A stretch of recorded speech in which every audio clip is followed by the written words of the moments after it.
Crypto, retour du kiff et du bull run, les gars. On va parler de ça aujourd'hui. Quand on voit nos wallets qui commencent à exploser dans tous les sens avec pas mal de crypto qui poussent des 100% en une journée, même si ça retrace un petit peu derrière. On a eu le cas avec Sweep, on a eu le cas avec CKB.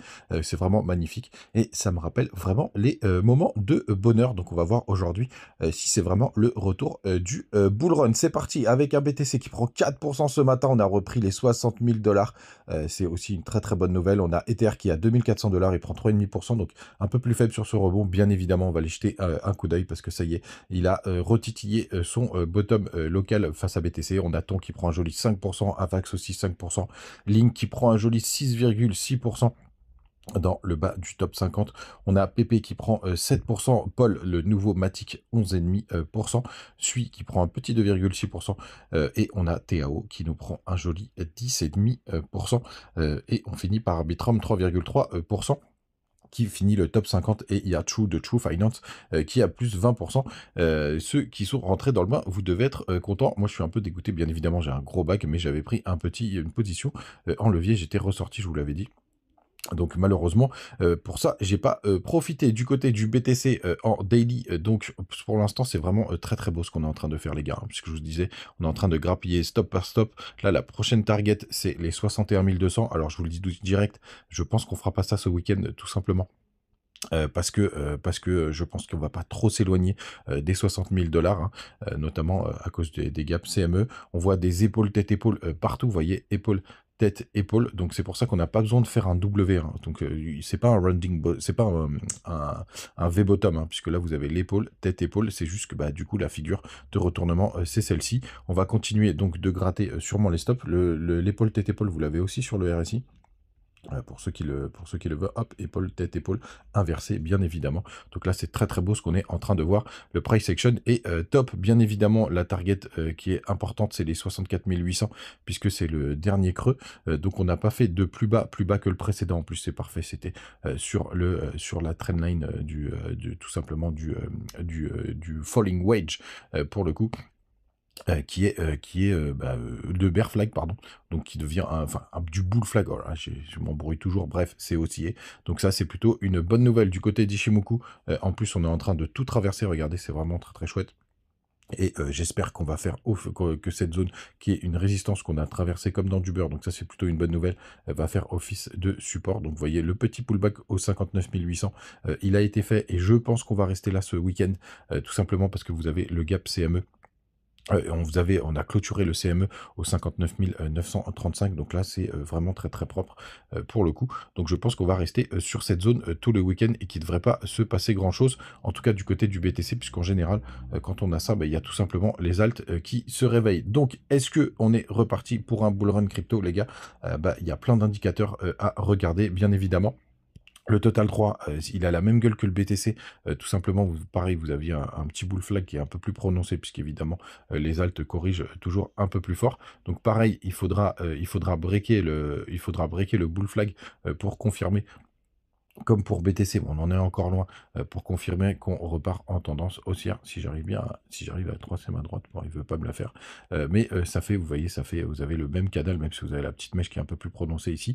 C'est vraiment très très propre. Du côté de la Bitcoin dominance, ça c'est pas la mauvaise nouvelle, mais disons que pour l'instant, on a toujours BTC qui est beaucoup plus fort. Regardez, il a fait un nouveau plus haut. On a traversé donc cette trendline, elle sert plus à rien tout simplement. Et regardez, on a fait un nouveau plus haut historique, local, on va dire, parce que ça faisait un moment qu'on n'avait pas touché ces niveaux-là. Donc c'est vraiment impressionnant la puissance de BTC pour l'instant, qui reste quand même le boss et le leader. Et ça, j'avoue que je l'ai vraiment pas vu venir pour ce cycle. Et justement, ETH BTC, je vais vous le mettre du côté de comment ça s'appelle, de BitGet, parce que ça c'est plutôt propre. On voit les choses juste là, hop, parce que c'est vraiment très très propre. ETH BTC, il est là, regardez. Le point bas, donc c'est 0,4010, et regardez, on l'a retouché. Donc là, on est sur un double bottom parfait. Donc si ETH veut se retourner, ce serait bien que ce soit maintenant. Hein. Mais en tout cas, on est sur le bottom local du côté d'ETH BTC qu'on avait touché la dernière fois. C'était, je crois que c'était début août, un truc comme ça. Donc non, c'était juillet. Ouais, c'était juillet. la dernière semaine de juillet, pour le coup. Donc c'est vraiment le moment de se retourner. Comme d'habitude, on attend le petit break de cette trendline et pour pouvoir avoir ETH qui surperforme BTC. Et pourquoi c'est important? Parce que ETH, bah, il est censé entraîner tous les alts avec lui. Donc évidemment, il y a quelques acts qui surperforment BTC.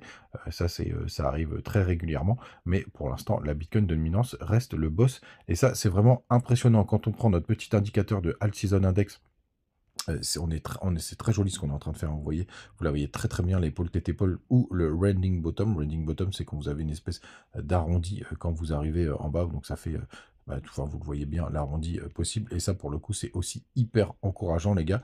Donc retour du kiff, retour du bull run, bah, franchement, là, on en a quand même les prémices, notamment avec des cryptos qui pump dans tous les sens. Moi, je surveille de très très près les funding, par exemple CKB, vous voyez, qui a fait, je crois qu'il a fait plus 100%, mais il y avait un très très gros écart entre le perp et donc le perp, c'est les contrats futurs. Attendez, je vais vous montrer. Entre les contrats futurs et le spot, tout simplement. Et ça, pour le coup, ça crée des décalages et c'est pour ça que vous avez des fundings qui sont négatifs. Regardez, sur les contrats spot, il est à 0,014, alors que sur le futur, on est juste un petit peu en dessous. Et en plus, vous avez des belles pointes. Regardez, c'est monté à 0,037, mais ça, c'est peut-être parce qu'il y a eu un petit décalage avec Bitget. Je crois qu'il n'y a pas la même chose du côté de Binance. Et alors que vous voyez, on n'est pas... Ah si, remarque, on est monté aussi haut. Pardon, je vous dis des bêtises sur ce sujet-là. Mais en tout cas, vous voyez qu'on a un très très gros écart sur les cotations. Et c'est pour ça que vous avez des fundings qui décalent. Mais ce que je peux vous dire, c'est qu'il est probable... Ah, super. Tiens, attendez, excuse-moi, je regardais en direct live. Mais j'ai mon petit trade du côté de Bitget qui est en train enfin d'exploser. J'étais un peu dégoûté parce que je suis rentré dessus juste après, mais je vous l'avais partagé. Et entre-temps, il y avait Chou qui avait pas mal décodé. Ça fait plaisir depuis le temps que j'attends qu'il décolle. Bref, pardon, c'était la petite aparté. En tout cas, les fundings, moi je les surveille de très très près. Et du côté de Binance, BTC est toujours en négatif et Ether, et ça y est, en négatif. Donc ça, c'est plutôt chouette. Donc autant vous dire que pour l'instant, il n'y a pas de drame. Il y a eu très peu de liquidation. Je vois 128 millions. Et pour revenir au sujet du jour, qui nous dit: «Est-ce que, on est reparti en bull run et en kiff?» Bah, possiblement les gars. En plus, vous voyez septembre là, pour l'instant, il est repassé en positif. Donc ça, ce serait, plutôt cool. D'ailleurs, vous voyez, quand on prend les occurrences, la dernière fois que c'est le ce qu'on s'était dit, c'est que septembre est en positif quand le mois d'août a été en négatif. En tout cas, c'est ce que nous raconte l'historique. Et ça peut arriver que 2 années de suite, en phase de bull run, on ait du vert. Et c'est peut-être ce qu'on est en train de voir, bien évidemment. C'est trop tôt pour le dire, il faudra voir la clôture. Donc moi, les gars, je suis quand même hyper enthousiaste parce que, et c'est pas un biais positif, mais c'est plutôt quand je vois la gueule des charts pour le coup, et quand je revois des cryptos qui font des plus 100% en une journée, bah, ça nous donne quand même les prémices de nous dire qu'on est retrouvé potentiellement un petit peu d'euphorie et donc un petit peu de bull run. Et vu que tout le monde était hyper bearish et que je vois des fundings qui sont encore négatifs, notamment du côté du BTC, c'est quand même assez encourageant. Donc je vous le redis, je pense qu'il ne va pas y avoir de grosses variations aujourd'hui sur BTC. Par contre, je ne serais pas surpris qu'il y ait quelques alts qui en profitent pour s'éclater. En tout cas, les gars, n'hésitez pas à nous rejoindre du côté de Telegram. On partage des petites news et des petites infos tous les jours, et parfois des petits trades. Vous avez aussi les liens de BitGet, de BingX et de Bitmart. Profitez-en, et de Mexer. Profitez-en pour ce bull run qui démarre. Ça vous fait des petits bonus pour démarrer, et c'est plutôt chouette. Et la petite news, les gars, attention, Atomark, là, Atomical, ça a été délisté de BitGet. Enfin, de toute façon, ça part en vrille, hein. Il y a des gros décalages de prix. C'était un projet qui a été hyper chill par le CTFR pour le coup, mais oui, j'en suis sorti ce matin. Et on retrouvera d'autres petites cryptos à acheter. D'ailleurs, si vous avez des petites pépites à me donner, pour le coup, dont j'ai jamais parlé, en tout cas, n'hésitez pas à les partager en commentaire. Je vais bientôt remettre un petit billet de 500 balles. Et je suis en train d'essayer de sélectionner ma crypto. Et pour l'instant, je n'ai pas trouvé. Les gars, vous savez tout. Passez un très bon samedi. Et on se retrouve demain, comme d'habitude. Ciao.